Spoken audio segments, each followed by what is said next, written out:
Why didn't you tell us you were having a birthday dinner? My mother asked, her voice dripping with false concern. I stood in my parents' living room in Spokane, Washington, holding a box of leftover cake from the small celebration I'd had with 2 coworkers.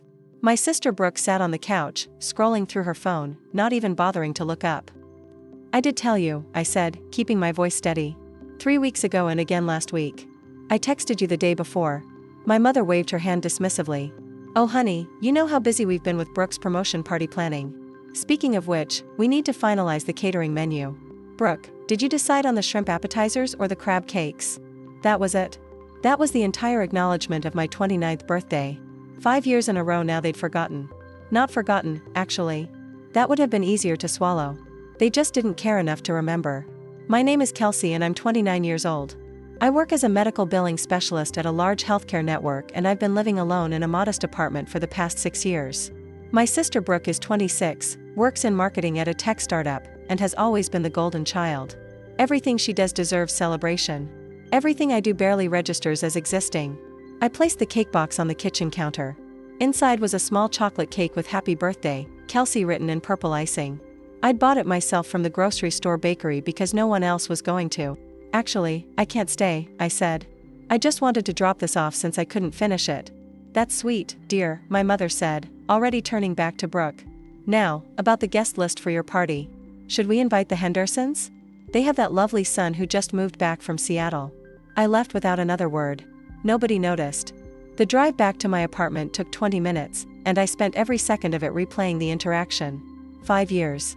5 consecutive years of having my birthday treated like an inconvenient footnote, while Brooke got elaborate parties for every minor achievement. When she got her driver's license at 16, they threw a party. When she graduated college, they rented out a restaurant. When she got her first apartment, they bought her all new furniture and threw a housewarming party that I helped set up. When I graduated college, they took me to dinner at a chain restaurant. When I got my first apartment, they asked if I needed help moving, but canceled at the last minute because Brooke had a date she needed advice for. When I got promoted to a senior billing specialist position 2 years ago, they said congratulations over text and then asked if I could help pay for Brooke's new car. I did help pay for that car like an idiot. I sent them $2,000 because family is supposed to help family. Brooke never thanked me. She probably didn't even know I contributed. My apartment was dark when I got home. I flipped on the lights and looked around at the space I'd made mine. It wasn't much, but it was clean and organized. I had a decent couch I'd bought secondhand, a coffee table I'd refinished myself, and walls decorated with prints I'd collected over the years. Everything here I'd earned and bought with my own money. I sat down at my small kitchen table and opened my laptop. My bank account stared back at me from the screen, showing a balance that had grown steadily over the past 5 years. $48,000 in savings. I'd been putting away money religiously, living below my means, skipping vacations and new clothes and fancy dinners. I'd been saving for a house down payment, waiting for the right time, the right place. But why was I waiting for what? For my family to finally notice me? For them to acknowledge that I existed as more than just Brooke's older, less interesting sister. My phone buzzed. A text from my mother. Can you pick up the deposit check for Brooke's party venue tomorrow? We're swamped. I stared at that message for a long moment. Then I opened a real estate website and started searching for properties in coastal Washington. Within an hour, I'd found it. A small beach house in Westport, 2 hours from Spokane. 1 bedroom, 1 bathroom, recently renovated. Ocean views available for immediate purchase. Asking price was $45,000. I bookmarked the listing and closed my laptop. Something was shifting inside me. A decision crystallizing that I'd been avoiding for years. I was tired of being invisible. I was tired of being taken for granted. I was tired of watching my family celebrate Brooke while treating me like an afterthought. This birthday was going to be different. Not in the way I'd always hoped, with them finally remembering and caring. Different in a way that would make them notice whether they wanted to or not. The next morning, I called the real estate agent listed on the beach house property.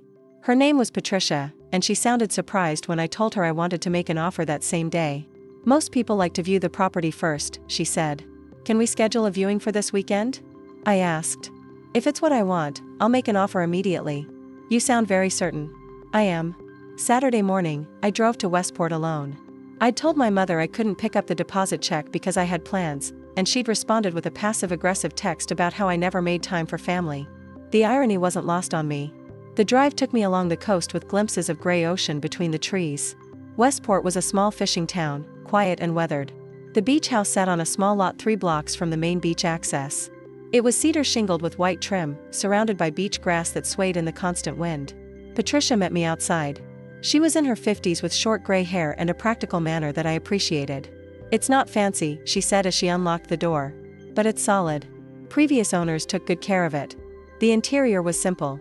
Hardwood floors throughout, a small kitchen with updated appliances, a living room with large windows facing west toward the ocean. The bedroom was cozy with built-in shelves and a view of the beach grass. The bathroom had a clawfoot tub that made me immediately picture long, quiet soaks with a book. I walked through each room slowly, imagining myself here, waking up to the sound of waves, drinking coffee on the small front porch, having a place that was entirely mine, where nobody could take me for granted because nobody would be invited unless I specifically chose to include them. "I'll give you some time to think about it," Patricia said. But I shook my head. "I don't need time. I want to make an offer. Full asking price. Cash." Her eyebrows rose. "Cash? You have financing already arranged?" "No financing needed. I have the money." We spent the next 2 hours in a coffee shop going over paperwork.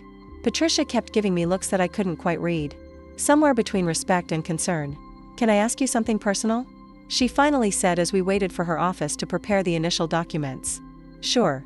Are you running from something or running toward something?" I thought about that. Both maybe. "Does it matter?" "Not legally, no, but in my experience, buying property out of anger or spite usually doesn't end well." "This isn't anger," I said, and I meant it. "This is clarity." The offer was accepted within 24 hours. The sellers were motivated and a cash offer with no contingencies made the decision easy. Closing was scheduled for 3 weeks out right after my actual birthday. During those 3 weeks, I said nothing to my family. I went to work, came home, and spent my evenings researching everything I needed to know about owning a beach house. I learned about winterizing pipes, maintaining cedar shingles and salt air, and the best places to buy fresh seafood in Westport. My mother called twice during that period. Once to ask if I could help set up for Brooke's promotion party, and once to ask if I could contribute to the cost of the party since it was running over budget. I made excuses both times. She sounded annoyed, but not concerned. She didn't ask how I was doing. She didn't mention my birthday, which was now less than a week away. Brooke's promotion party happened on a Saturday. I'd been invited, obviously, but I'd told them I couldn't make it. My mother's response had been icy. "I hope whatever you're doing is more important than supporting your sister." I didn't respond to that text. Instead, I spent that Saturday at the beach house doing a final walkthrough before closing. The sellers had left it clean and empty, ready for its new owner. I stood in the middle of the living room, looking out at the gray ocean through the windows, and felt something I hadn't felt in years. Peace. My birthday fell on a Wednesday. I took the day off work, drove to Westport, and officially closed on the beach house. Patricia handed me the keys with a smile. "Happy birthday," she said.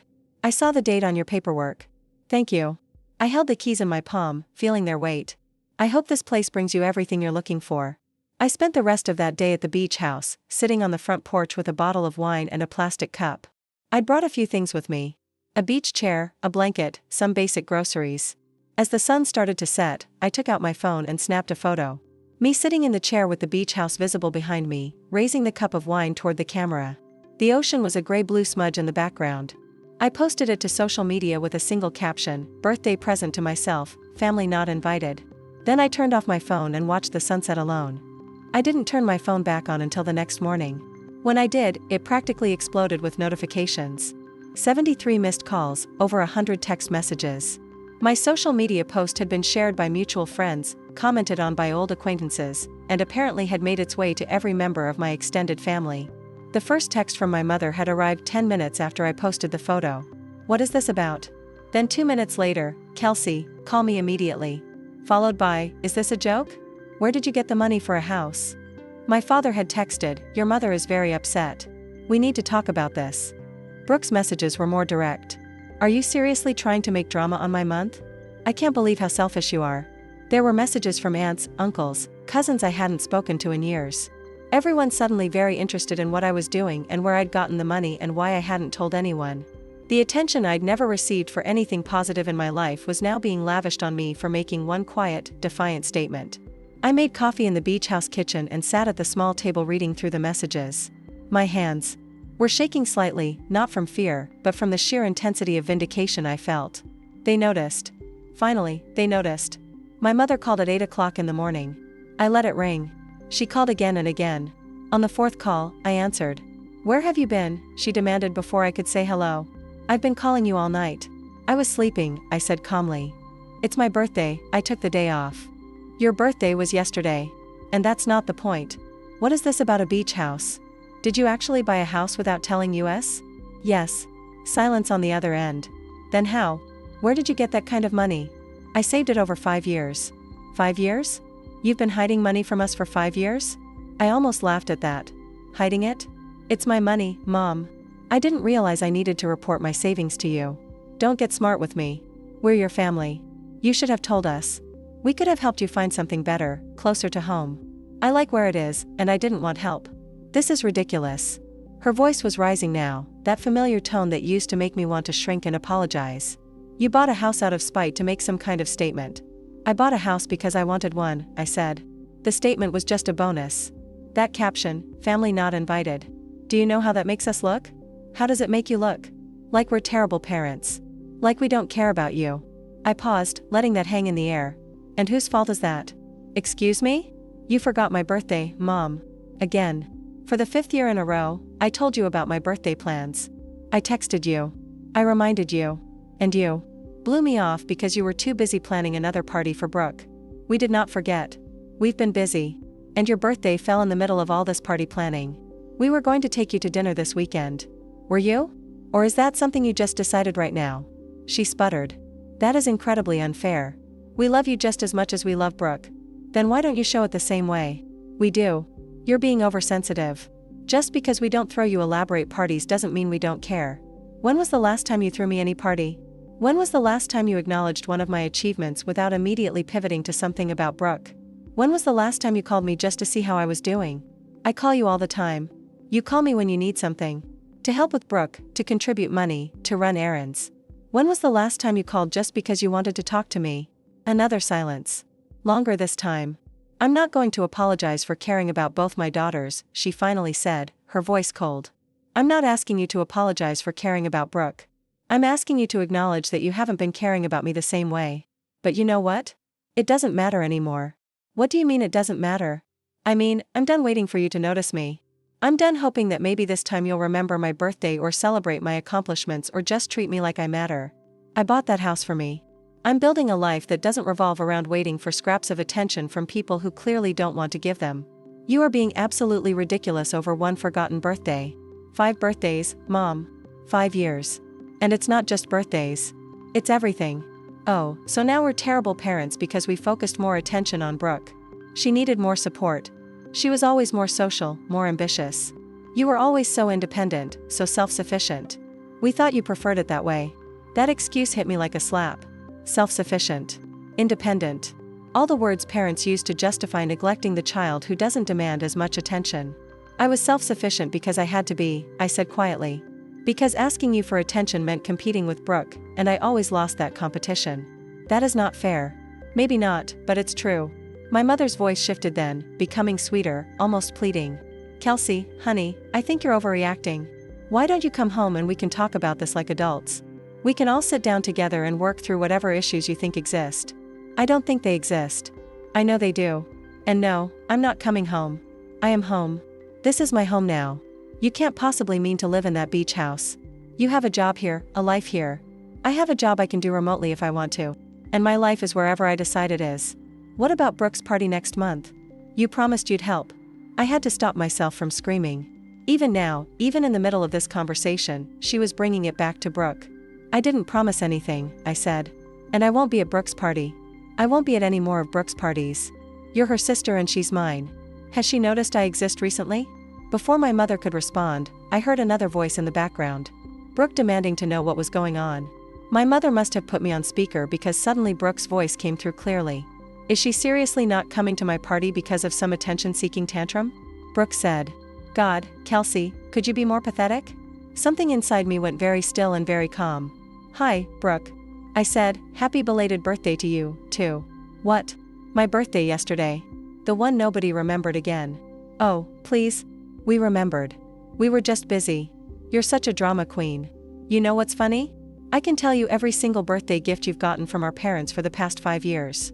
The designer purse when you turned 21, the weekend trip to Portland when you turned 22. The professional camera when you turned 23. The down payment on your car when you turned 24. The jewelry set last year. Can you tell me what I got for any of my birthdays? Silence. Exactly, I said. Because you don't know. Because you've never cared enough to notice. That's not my fault. Mom and Dad treat you different. Maybe if you were more what? More like you, more demanding, more willing to make everything about myself. More appreciative? God, do you know how much Mom and Dad have done for you? And you just throw it in their faces by buying some house and posting that passive-aggressive caption. What have they done for me, Brooke? Specifically tell me one thing. They've done for me in the past 5 years that wasn't related to you or something they needed from me. More silence than defensively. They let you live at home through college. So did most parents. What else? This is stupid. I'm not playing your victim game. It's not a game. It's my reality and I'm done with it. I hung up before anyone could respond. My hands were shaking again, but I felt lighter than I had in years. I'd said it. All of it. Every resentful thought I'd swallowed for years had finally been spoken out loud. My phone started ringing again immediately. I turned it off and set it on the counter. Then I walked outside to the front porch, sat in my beach chair, and listened to the waves. The vindication I'd felt earlier was still there, but it was accompanied by something unexpected. Grief. I was grieving the family I'd always wanted but never had the parents who would have cared equally about both daughters. The sister who would have noticed when I was hurting, the birthday celebrations I'd never gotten. But underneath the grief was something stronger. Relief. The knowledge that I'd finally stopped waiting for something that was never going to happen. I'd built my own life, made my own choices, and created my own celebration. And it felt better than any party they could have thrown me. I spent the next 3 days at the beach house, ignoring the constant notifications on my phone. I'd turned it back on once to check for work emergencies, saw another 100 messages from family members, and promptly turned it off again. The silence was intoxicating. On Friday morning, I drove back to Spokane to pack up my apartment. I'd already contacted my landlord about breaking my lease early and was willing to pay the penalty. My job had a remote work policy that I'd never taken advantage of, and my boss had approved my request to work from home indefinitely without any fuss. I was a good employee who never caused problems, and they were happy to accommodate me. I was loading boxes into my car when my father showed up. He pulled into the parking lot and climbed out of his sedan slowly, looking tired and older than I remembered. We hadn't spoken since the phone call with my mother, and I wasn't sure what to expect. "Kelsey," he said. "Can we talk?" "I'm kind of busy, Dad." "I can see that. Are you really moving to that beach house?" "Yes." He ran a hand over his face. "Your mother is devastated. She hasn't stopped crying since that phone call. I'm sorry she's upset." "Are you? Because it seems like you wanted to hurt her." I set down the box I was carrying and turned to face him fully. "I wanted her to notice me. There's a difference. She notices you. We both do. Do you?" "When was my last birthday, Dad?" He blinked. "It was Wednesday, right? And what did you do for it?" "We were going to take you to dinner this weekend. Your mother already made reservations." I pulled out my phone, turned it on just long enough to show him the screen, then handed it to him. "Show me the reservation confirmation. Show me any text or email proving you made those plans before I posted that photo." He stared at the phone, his face reening. "I don't need to prove anything to you because you can't because you didn't make those plans until after I called you out. You're not upset that you hurt me, Dad. You're upset that I made other people see it. That's not true. We love you, Kelsey. Everything we've done has been for both you girls. Everything you've done has been for Brooke. I've just been the supporting character in her story. The reliable older sister who helps out, contributes money, shows up when needed, and never complains about being overlooked. You're exaggerating, am I? I helped pay for Brooke's car. Did you know that? Mom asked me for $2,000 and I gave it.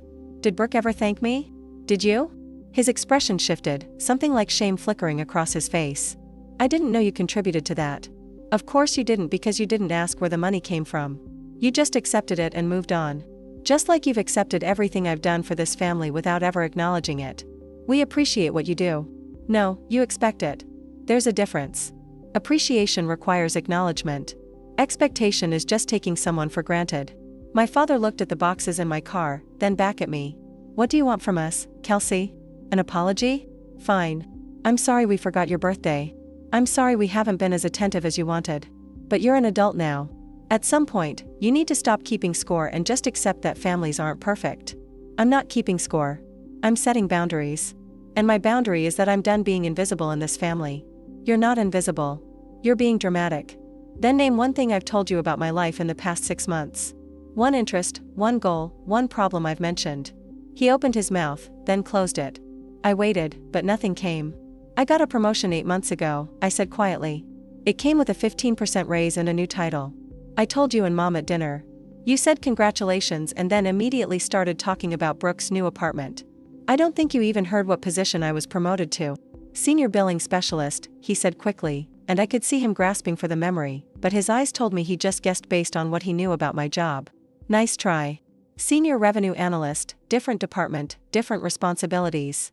But you wouldn't know that because you never asked. Kelsey, I have 2 daughters. I can't remember every detail of both your lives. I'm not asking you to remember every detail. I'm asking you to remember anything. But you can tell me exactly what Brooke's new apartment looks like, what her promotion entailed, and what she's been posting on social media. Because you pay attention to her life. You just don't pay attention to mine. My father's shoulders slumped. What do you want me to say? Nothing. I don't want you to say anything. I wanted you to care enough to already know these things. But since you don't, I'm removing myself from the situation. You're punishing us. No, I'm protecting myself. There's a difference. He stood there for a long moment looking lost. Then he said, your mother wants you to come to dinner Sunday. The whole family. We can work this out. I'm not coming to dinner, Kelsey. I'm done, Dad. With the dinners where I'm an afterthought, with the holidays where everything revolves around Brooke. With the constant request for my time and money while giving nothing back. I'm done. You're our daughter. You can't just walk away from your family. Watch me. I loaded the last box into my car and got in the driver's seat. My father stood in the parking lot looking smaller somehow as I pulled away. In my rearview mirror, I saw him get his phone out, probably calling my mother to report back. The drive to Westport felt different this time, lighter. Each mile I put between myself and Spokane felt like shedding weight I'd been carrying for years. By the time I reached the beach house, the sun was setting, painting the sky in shades of orange and pink. I spent the weekend unpacking and making the beach house feel like home. I hung curtains I'd bought at a discount store, arranged my books on the bedroom shelves, and set up my small desk in the corner of the living room where I'd work remotely. It wasn't much, but it was mine. On Sunday evening, my phone rang. Not my mother or father this time, but my Aunt Patricia, my mother's older sister, someone I'd always liked but rarely saw. I answered hesitantly. Kelsey, honey, I saw your post, she said. And I just want you to know that I get it. You do? I do. Your mother and I grew up with a golden child dynamic, too. I was you in that scenario. It took me years to set boundaries with our parents and even longer to repair my relationship with your mom. I'm not sure I want to repair anything right now. I'm not saying you should. I'm just saying I understand. And I wanted to tell you that I'm proud of you for that beach house. It takes guts to choose yourself. Her words made my throat tight. Thank you. Also, I wanted to warn you. Your mother is planning something. She called a family meeting for next weekend. She's inviting everyone. Aunts, uncles, cousins, grandparents. She wants to have some kind of intervention about your behavior. Of course, she does. I'm not going. I told her I think she's handling this all wrong. But I wanted you to know so you're not blindsided if people start reaching out. I appreciate that. And Kelsey, if you need someone to talk to, someone who gets it, I'm here. No judgment, no taking sides. After we hung up, I sat on my porch and watched the waves. A family intervention. My mother was gathering the troops, preparing to paint me as the problem. The ungrateful daughter who'd abandoned her family over one forgotten birthday. She'd cry, play the victim, and everyone would rally around her. Let them, I thought. Let them have their meeting and their opinions. I was 2 hours away building a life that didn't require their approval. The first email arrived on Monday morning from my grandmother, my father's mother, with the subject line, very disappointed. Kelsey, I raised your father to value family above all else. I'm shocked and saddened by your recent behavior. Buying a house without telling anyone, posting that hurtful message, refusing to speak to your parents. This is not how we raised you to behave. Family problems should be worked out privately, not aired on social media for everyone to see. I expect you to apologize to your mother and make things right. Your grandfather and I didn't sacrifice everything for this family, so you could throw tantrums and walk away. We will be at the family meeting next weekend and I hope you'll have the maturity to attend. Love, Grandma. I deleted it without responding. Then came an email from Brooke's best friend, Ashley, someone who'd never said more than 2 words to me in the past. Hey, Kelsey. I just wanted to reach out because Brooke is really hurt by what you did. She's been crying for days and can't understand why you're being so cruel. I know families have drama, but posting that photo was really mean-spirited. Brooke has always looked up to you as her big sister, and now she feels like you hate her. Maybe you should think about how your actions affect other people before you do something so selfish. Just my 2 cents. I almost laughed at that one. Brooke had been crying for days. Brooke, who couldn't name a single one of my interests or remember my job title, was devastated that I'd set a boundary. More emails came throughout the week from cousins I barely knew, from family, friends, from people who'd never bothered to acknowledge my birthday, but were suddenly very concerned about family unity. The common theme was clear. I was selfish, dramatic, and hurtful. I needed to apologize and make things right. Not one person asked if I was okay. Not one person questioned why I'd felt the need to make such a drastic statement. They'd all accepted my mother's version of events without question. On Wednesday, my mother left a voicemail. I didn't listen to it at first, but curiosity got the better of me that evening. Kelsey, this has gone on long enough. I've tried to be understanding, but you're tearing this family apart. Do you know how many people have called me asking what's wrong? How many people think we're terrible parents because of what you posted? Your grandmother is devastated. Your father is barely sleeping. Brooke can't focus on work because she's so upset. All because you decided to throw a tantrum over one forgotten birthday. I'm arranging a family meeting this Saturday at 2 o'clock in the afternoon. Everyone will be there. Your grandparents, your aunts and uncles, everyone who loves you and wants to help you see reason. I expect you to be there. We are your family, Kelsey. You don't just get to walk away from us because you're feeling sorry for yourself. Call me back and confirm you'll attend. We need to resolve this. I saved the voicemail, then sent a single text in response. I won't be attending. Please stop contacting me. Her reply came within seconds. If you don't come to this meeting, you're choosing to end your relationship with this entire family. Is that really what you want? I stared at that message for a long time. The threat was clear. Show up and submit to their judgment or be cut off completely. It was meant to scare me, to make me realize what I'd be losing. But as I sat there in my beach house, listening to the waves and feeling the peace I'd found in the small space, I realized something important. I'd already lost them. Or maybe I'd never really had them in the first place. I typed back, if that's what you think will happen, then you've already made your choice. But I'm not the one ending anything. I'm the one who finally stopped pretending everything was fine. I blocked her number after that.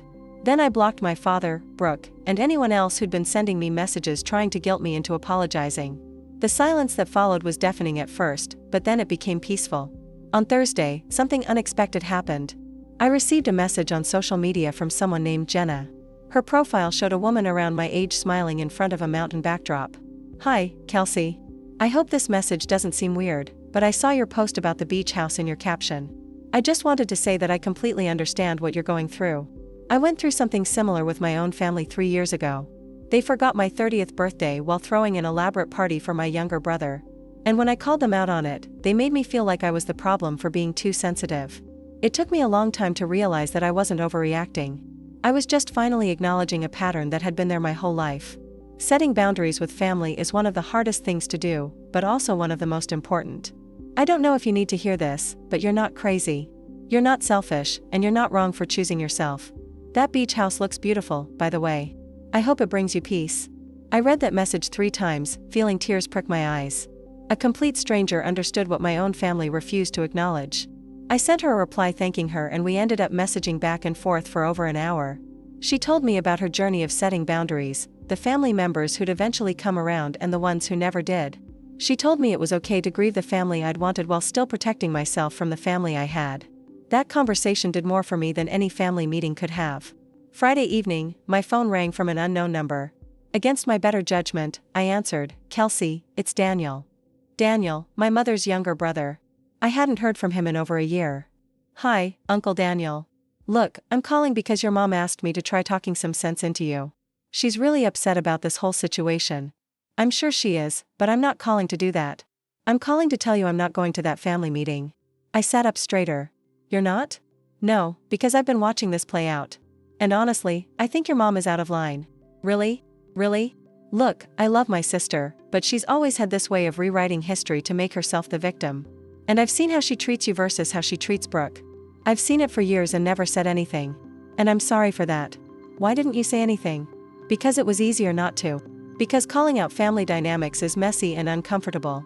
But your post made me realize that my silence was part of the problem. So I'm telling you now, you're not wrong. You're not being dramatic and you deserve better than what you've been getting. I couldn't speak for a moment. Finally, I managed. Thank you. You have no idea how much that means. I do have some advice, though. Don't expect the rest of the family to see it that way. At least not right away.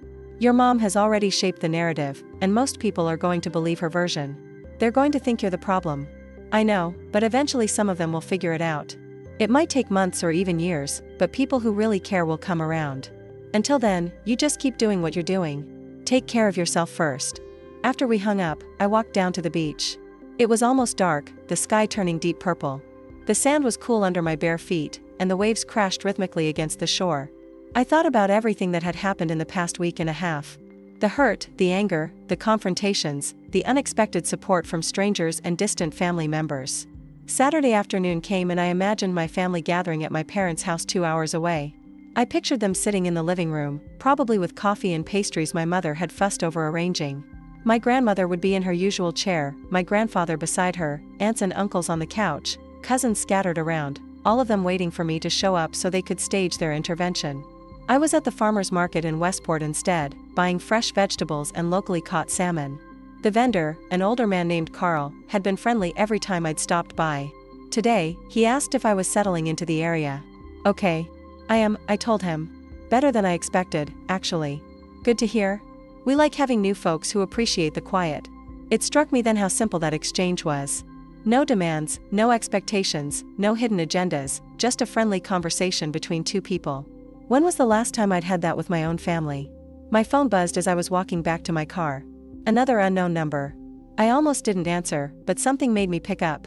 Kelsey, it's Aunt Patricia again. Hi, how are you? I'm fine, honey. I just wanted to call and tell you what happened at the meeting. You went? I did. I changed my mind last minute because I wanted to see exactly what your mother was planning. And honestly, it was worse than I expected. My stomach tightened. What happened? Your mother spent the first 20 minutes crying and telling everyone how you'd broken her heart. How she'd given you everything and you'd thrown it back in her face. How you'd bought that house just to hurt her and make her look bad. She painted this picture of you as this ungrateful, selfish daughter who was punishing the whole family over nothing. Of course, she did. Then your grandmother started in about how disrespectful young people are these days, how nobody values family anymore. Your father just sat there looking miserable but not contradicting anything. Brooke played the hurt little sister perfectly, talking about how she'd always looked up to you and couldn't understand why you hated her now. I don't hate her. I know that. But that's the story they're telling. And most of the family bought it. They spent an hour discussing how to handle you, what consequences there should be for your behavior, whether they should cut you off financially. They don't give me money. I haven't taken anything from them in years. I pointed that out. I also pointed out that I couldn't remember the last time anyone acknowledged your birthday and that maybe there was a reason you felt overlooked. Your mother did not appreciate that. What did she say? She said I was enabling your victim mentality. That you'd always been overly sensitive and dramatic and that by supporting you I was making things worse. Then your grandmother asked me to leave if I wasn't going to be constructive. Patricia, I'm so sorry. Don't apologize. I told them they should be ashamed of themselves for turning this into an intervention instead of looking at their own behavior. Then I left. But Kelsey, I wanted you to know what you're dealing with. They've decided you're the problem and they're not going to examine their own actions. At least not anytime soon. I appreciate you telling me. There's one more thing. After the meeting, your cousin Jason pulled me aside. He said he'd been thinking about how the family treats you, and he realized he's been part of the problem, too. He wanted me to tell you he's sorry, and that he understands why you left. That surprised me. Jason was Brooke's age, and they'd always been close. Really? Really? So, it's not everyone, Kelsey. There are people who see what's happening. We're just not the loudest voices right now. After Patricia hung up, I sat in my car in the parking lot and processed what she'd told me. My family had gathered to discuss me like I was a problem to be solved rather than a person who'd been hurt. They'd decided I was wrong without ever considering that their own behavior might have contributed to my decision.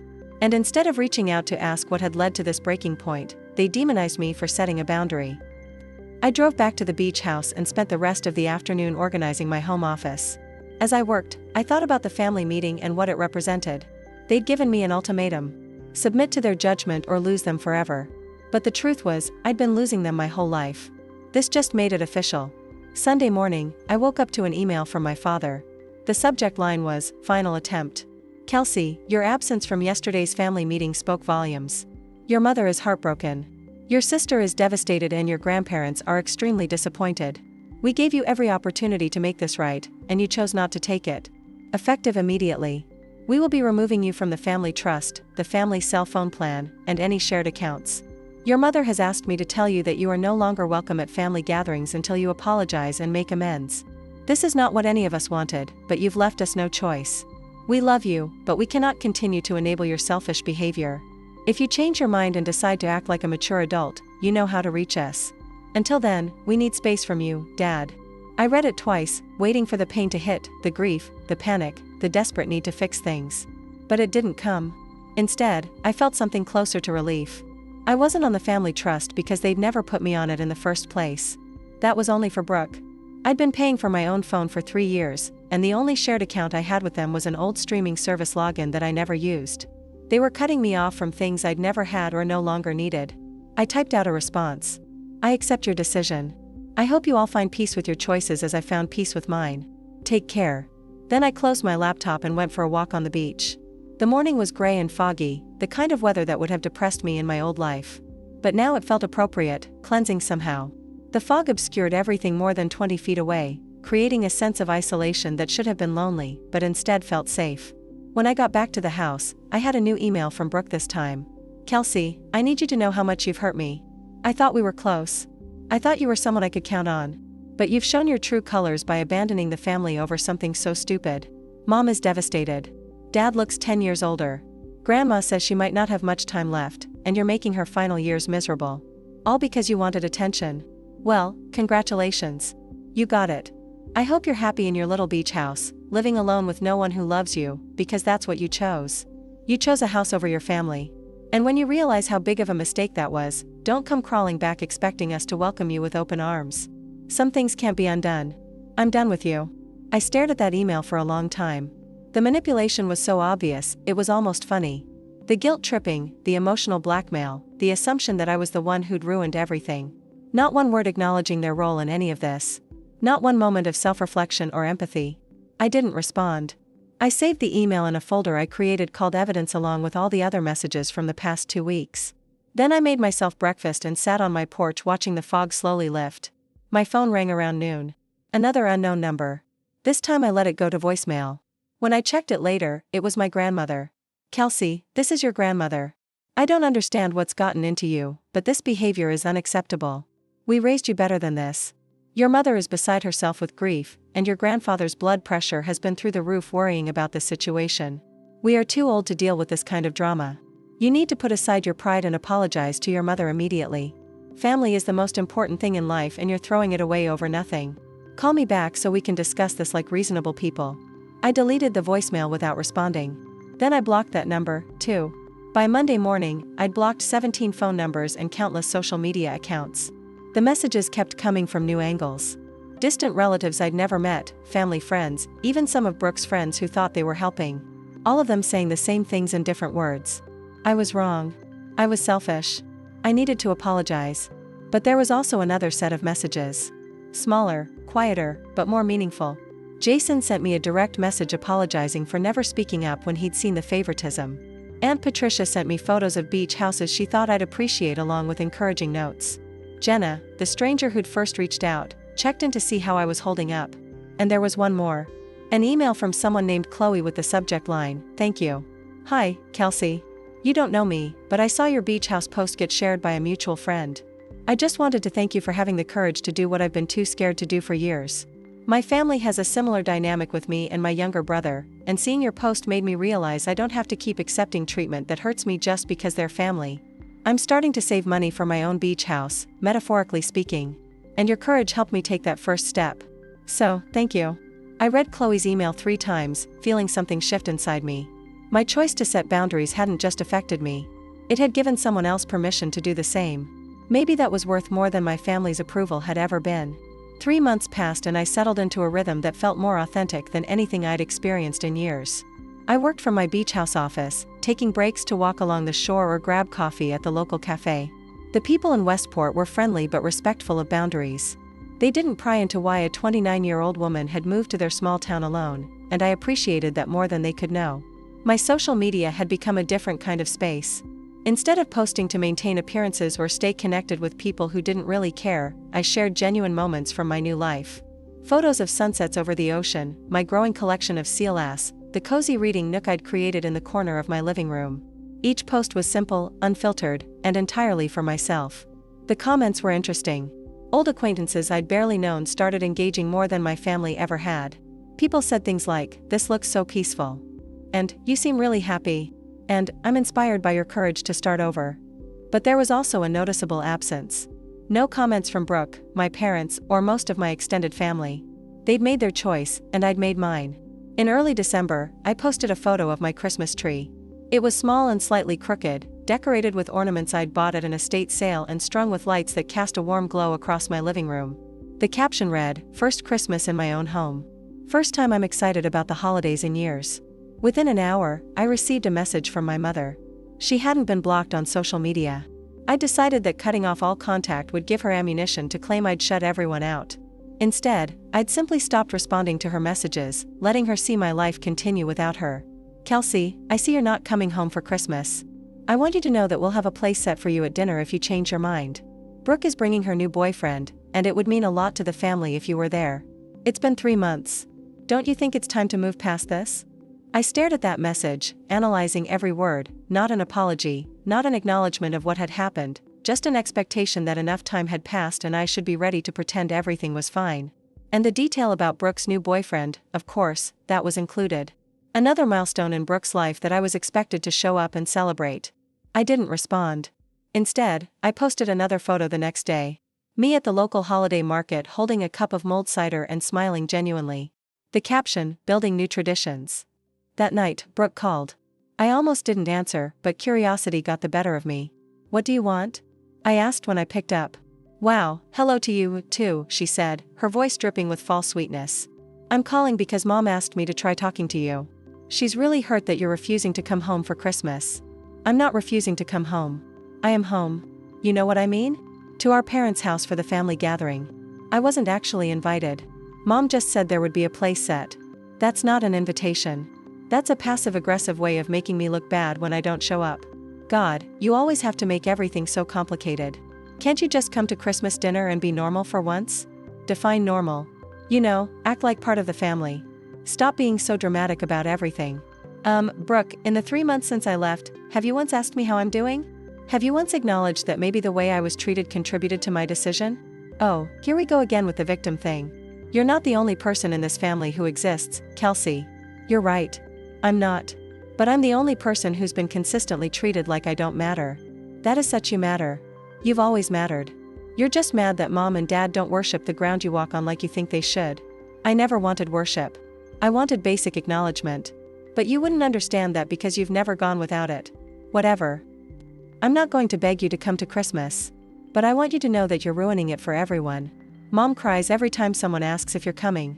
Dad barely speaks at dinner anymore. Grandma and Grandpa keep asking what they did wrong. You're tearing this family apart. And for what? A stupid beach house. The beach house isn't the point, Brooke. It never was. Then what is the point? What do you want from us? Nothing. I don't want anything from you anymore. That's the whole point. She was quiet for a moment. Then you know what? Fine. Don't come to Christmas. We'll have a better time without you anyway. At least we won't have to walk on eggshells worrying about offending you. You've never worried about offending me before. Why start now? She hung up without responding. I sat on my couch, petting the cat I'd adopted 2 weeks earlier, a scraggly orange tabby named Captain who'd been at the shelter for 6 months because he was too independent. He purred in my lap, completely content, asking for nothing but occasional food and the freedom to come and go as he pleased. We understood each other perfectly. My phone buzzed with a text from Aunt Patricia. "I heard Brooke called you. Don't let her get in your head. You're doing great." I smiled and sent back a heart emoji. Patricia had become an unexpected ally, checking in regularly and offering support without trying to fix the situation or push me to reconcile. She'd even driven out to visit me once, spending a weekend walking the beach and talking about her own experience setting boundaries with family. Christmas came and I spent it exactly how I wanted. I woke up late, made myself a fancy breakfast, and spent the afternoon reading by the fireplace. In the evening, I video called with Jenna, the stranger who'd first reached out after my original post. We'd become genuine friends over the past 3 months, bonding over our similar experiences with family dynamics. She lived in Colorado and was planning her own escape from a toxic family situation. "How are you holding up?" she asked, her face filling my laptop screen. Surprisingly, well, I thought I'd feel sad or lonely today, but mostly I just feel peaceful. That's because you're not performing anymore. You're not pretending to be happy in a situation that makes you miserable. Exactly. My family wanted me to come back and act like nothing happened. Play the role of beautiful daughter and sister, smile through dinner, and never mention that they've spent years making me feel invisible. And instead, you chose yourself. That's not selfish, that's survival. We talked for over an hour, and when we hung up, I felt more supported than I'd ever felt at a family gathering. I posted one photo that day. My cat curled up on the couch with the Christmas tree lights glowing in the background. Caption: Merry Christmas from our quiet little corner of the world. Captain and I are exactly where we want to be. The comments were overwhelmingly positive. Friends I'd lost touch with reached out saying they were proud of me. People I barely knew sent messages of support, and notably absent were any comments from my immediate family. But I did receive an email from my father on December 26th, subject line disappointed. Kelsey, your absence yesterday was noted and deeply felt. Your grandmother cried through most of dinner. Your mother barely ate. Brooke's boyfriend asked why you weren't there, and we had to explain that you've decided you're too good for this family. I hope you're happy with your choices, but I want you to know that you've broken your mother's heart. She may never recover from this. Think about that while you're enjoying your beach house. I saved the email in my evidence folder, but didn't respond. The guilt trip was obvious. My grandmother's tears, my mother's broken heart, all my fault for not subjecting myself to their dysfunction. But I was learning to recognize manipulation when I saw it, and I refused to let it work anymore. January brought an unexpected development. I was at the grocery store in Westport when I ran into a woman I vaguely recognized from Spokane. Her name was Diane, and she'd been friends with my mother years ago. Kelsey, she said, her cart stopping next to mine in the produce section. I thought that was you. What are you doing all the way out here? I live here now, I said, bracing myself for judgment. Really? Good for you. I heard about what happened with your family. Your mother called me a few months ago, very upset. I'm sure she was. She told me her version of things, but honestly, Diane lowered her voice, conspirator ally. I always thought she was too hard on you. The way she talked about Brooke versus how she talked about you, it was noticeable. I never said anything because it wasn't my place. But I'm glad you got out of that situation. I blinked, surprised. Really? Really? Your mother has a way of making herself the victim in every story, but those of us who've known her a long time can see through it. Don't let her guilt trips get to you. You did the right thing. We talked for a few more minutes, and Diane gave me her number in case I ever needed anything. As I drove home, I realized something important. Not everyone believed my mother's version of events. Some people had been watching the family dynamics for years and had drawn their own conclusions. That evening, I received a message from Jason, my cousin. We'd been in sporadic contact since he'd apologized through Aunt Patricia. Hey, Kelsey. I wanted to give you a heads up about something. Your mom has been calling different family members trying to get them to convince you to come back. She's telling people you're having some kind of mental breakdown and need an intervention. Just wanted you to know in case anyone reaches out. Thanks for the warning. What are people saying? Mixed reactions. Some people believe her, but others are starting to ask questions like why you'd have a breakdown that resulted in you buying a house, getting a cat, and seeming genuinely happy in all your posts. It doesn't add up because it's not true. I know. And more people are figuring that out. Uncle Daniel told Grandma that he thinks Mom is the problem, not you. Grandma didn't take it well, but at least someone said it out loud. Over the next few weeks, I noticed a shift in the family dynamics. At least from what I could observe through social media and occasional updates from Patricia and Jason. My mother's narrative was starting to crack. People were noticing that I seemed happy and healthy, not broken and desperate. They were noticing that my mother's stories about me kept changing. First, I was ungrateful. Then, I was having a breakdown. Then, I was being manipulated by bad influences. In February, I received an unexpected visitor. I was working on my laptop when someone knocked on my door. I opened it to find Brooke standing on my porch, looking uncomfortable and out of place in her designer coat and impractical boots. "Can I come in?" she asked. I stood in the doorway for a moment debating. Then I stepped aside. "Fine." She walked in and looked around, taking in the cozy space I'd created, the bookshelves, the comfortable furniture, the artwork I'd hung. Captain watched her suspiciously from his perch on the back of the couch. "Nice place," she said, though her tone suggested she didn't mean it. "What do you want, Brooke?" She sat down without being invited, crossing her legs and looking at me with an expression I couldn't quite read. "Mom sent me." "Of course she did. She's worried about you. We all are." "You're not worried about me. You're annoyed that I'm not playing my role anymore." "What role?" "The supportive older sister who shows up when needed and fades into the background the rest of the time. The one who contributes money and time but never asks for recognition. The one who makes you all look good without requiring any effort in return." Brooke's jaw tightened. "That's not fair, isn't it?" When was the last time you asked about my life? When was the last time you remembered something I told you about my job, my interests, my goals? I know you work in medical billing, revenue analysis. I haven't worked in billing for 2 years, but you wouldn't know that because you've never asked. She looked away uncomfortable. Okay, fine. Maybe I haven't been as attentive as I should have been, but that doesn't mean you get to cut us all off. I didn't cut anyone off. I set boundaries. There's a difference. Boundaries that exclude your entire family from your life. Boundaries that protect me from being taken for granted. If you can't see the difference, that's part of the problem. Brooke stood up abruptly. I didn't come here to argue with you. Then why did you come? Mom wanted me to tell you something. She's planning to come see you next week. She wants to talk this out face to face whether you want to or not. She's not welcome here. She's coming anyway. And she's bringing Dad and Grandma. They're going to make you listen to reason. There's nothing to talk about. I've made my choice. You don't get to just walk away from family, Kelsey. That's not how it works. It's exactly how it works when family treats you like you don't matter. I'm done explaining this to people who refuse to understand. Brooke moved toward the door, then turned back. You know what? You're right about one thing. I never paid much attention to your life. But that's because you never made it interesting.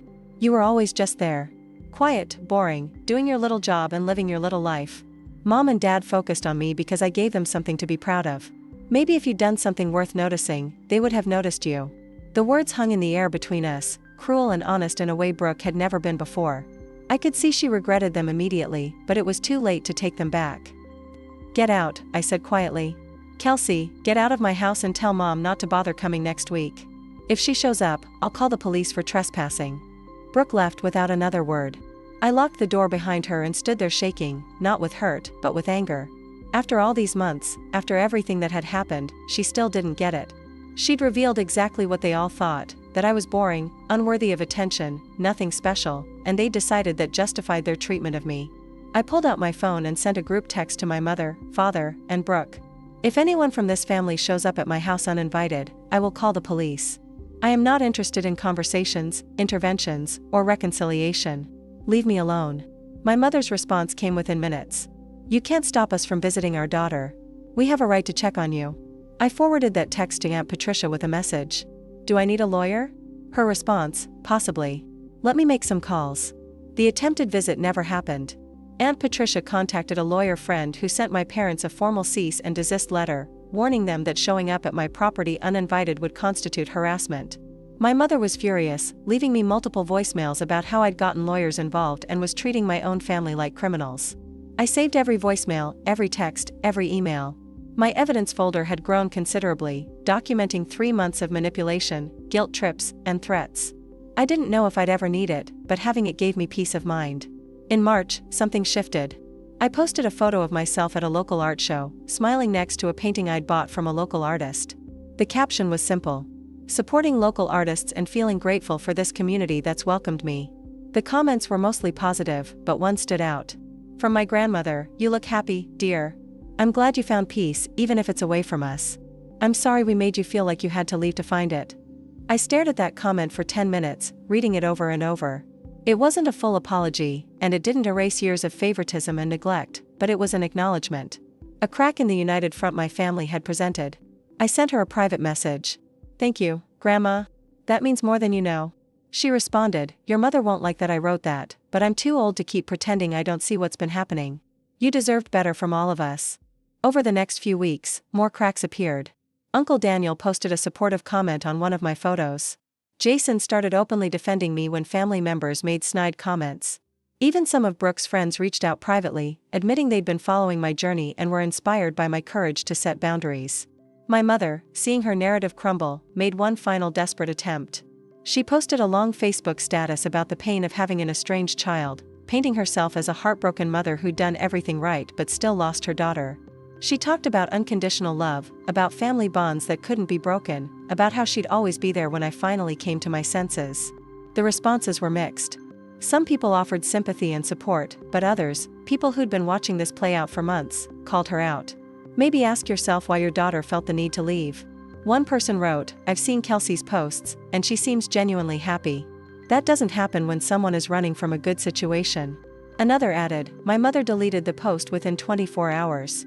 In April, on what would have been my 30th birthday, I posted a photo of myself on the beach at sunset holding a glass of champagne. The caption read, 30 years old today. First birthday in 6 years that I actually celebrated. First birthday that felt like mine. Here's to choosing peace over performance, authenticity over approval, and self-respect over family dysfunction. Best decision I ever made. The post got hundreds of likes and comments. People shared their own stories of setting boundaries with toxic family members. They talked about the guilt, the grief, and ultimately the freedom that came from choosing themselves. But the most meaningful message came from Jenna. I did it. I moved out. I got my own place and told my family I needed space. Your courage gave me courage. Thank you for showing me it was possible. I cried reading that message, not from sadness, but from the realization that my choice to set boundaries had rippled out beyond my own life. I'd given someone else permission to do the same. My mother sent one final email on my birthday. Subject line. Please, Kelsey, it's your birthday and you're not here. Do you know how wrong that feels? How empty the house is without you. I know we've made mistakes. I know we didn't always see things the way you saw them. But please, can we try again? Can we sit down and talk? Really talk without lawyers or anger or hurt feelings. I miss my daughter. We all miss you. Please come home. I read it 3 times, looking for real accountability, real acknowledgement of the specific ways they'd hurt me, but it wasn't there. Just vague references to mistakes and not seeing things the same way without naming what those mistakes were or acknowledging the pattern of neglect and favoritism. I wrote back, Mom, I appreciate that you miss me, but missing me isn't the same as understanding why I left until you can specifically acknowledge the ways you treated me differently than Brooke. Until you can recognize the pattern of forgetting my birthdays while celebrating every minor milestone of hers. Until you can admit that you took me for granted for years, we don't have anything to talk about. I'm not coming back to a situation where I'm expected to pretend everything is fine. I deserve better than that. I finally believe I deserve better than that. That's what this year has taught me. She didn't respond. Summer came, bringing warm, sunny days and a steady stream of tourists to Westport. I'd made friends with other locals. The woman who ran the bookstore, the couple who owned the coffee shop, a group of artists who met weekly to paint by the ocean. These people knew me as Kelsey, the woman who'd moved to town and was building a quiet life by the sea. They didn't know about my family drama, and I didn't tell them. It wasn't relevant to who I was becoming. In August, I received a wedding invitation from Jason. He was getting married in September, and he'd addressed it to me specifically with a handwritten note. I know this might be awkward given the family situation, but I really want you there. You're important to me, and I'm not letting Mom's drama dictate who gets to celebrate with me. No pressure, but I hope you'll come. I RSVP'd, yes, knowing it would be the first time I'd seen most of my family since I'd left. Part of me dreaded it, but another part felt ready. I'd spent almost a year building a life that didn't require their approval. I could handle one wedding. The wedding was outdoors in a vineyard outside Spokane. I arrived alone wearing a dress I'd bought specifically for the occasion, something that made me feel confident and beautiful. As I walked toward the ceremony area, I saw heads turn. My mother's face went white. Brooke's expression was unreadable. But Jason lit up when he saw me and immediately came over to hug me. You came, he said, genuine happiness in his voice. Of course I came. I wouldn't miss it. The ceremony was beautiful. And during the reception, something interesting happened. People approached me. Cousins, aunts, uncles, family, friends. They asked about my life in Westport, complimented me on how happy I looked, and several admitted they'd been following my social media and were inspired by my journey. My mother kept her distance, watching from across the room with a pinched expression. Brooke ignored me entirely.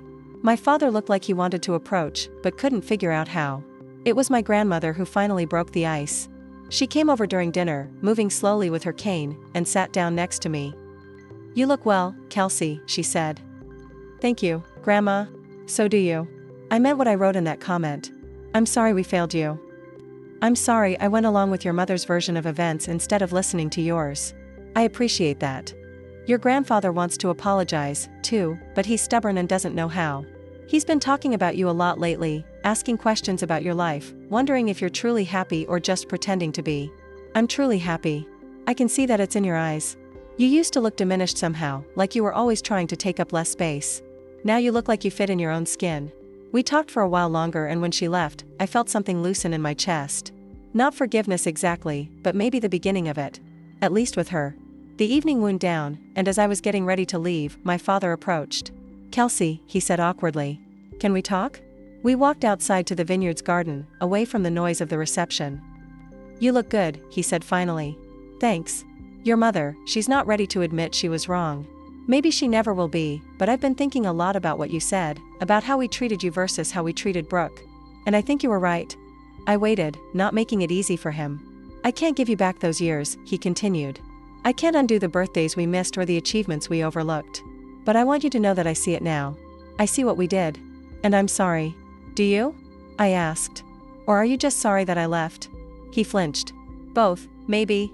Is that honest enough? It's a start. Can we try to have some kind of relationship? Even if it's different from before, maybe.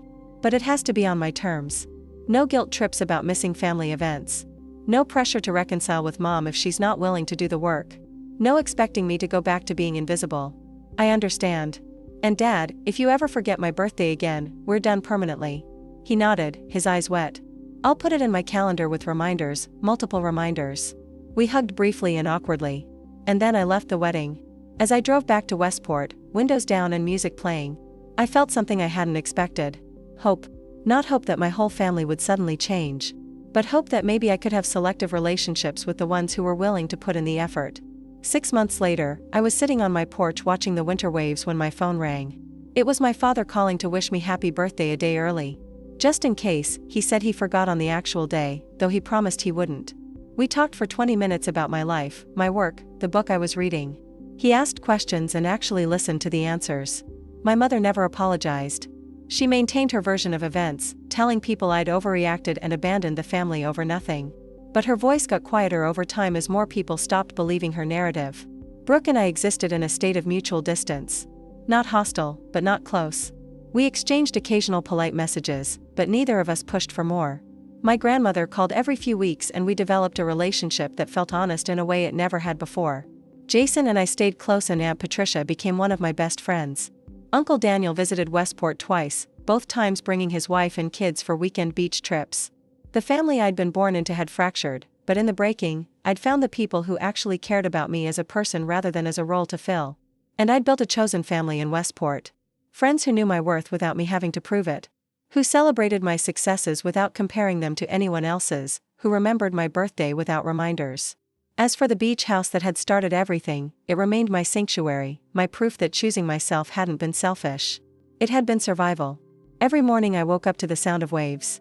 And every morning I was grateful for the courage it had taken to post that one simple photo with that one simple caption. Birthday present to myself, family not invited. My family's dysfunction had cost them a daughter. But their rejection had given me something far more valuable. Myself. Looking back on that revenge journey now, I realized it had never really been about revenge at all. It had been about reclaiming my voice, my worth, and my right to be seen. The beach house wasn't a weapon. It was a mirror, forcing my family to see exactly what they'd been doing for years. Some of them finally looked. Some of them never would. And I'd learned to be okay with both.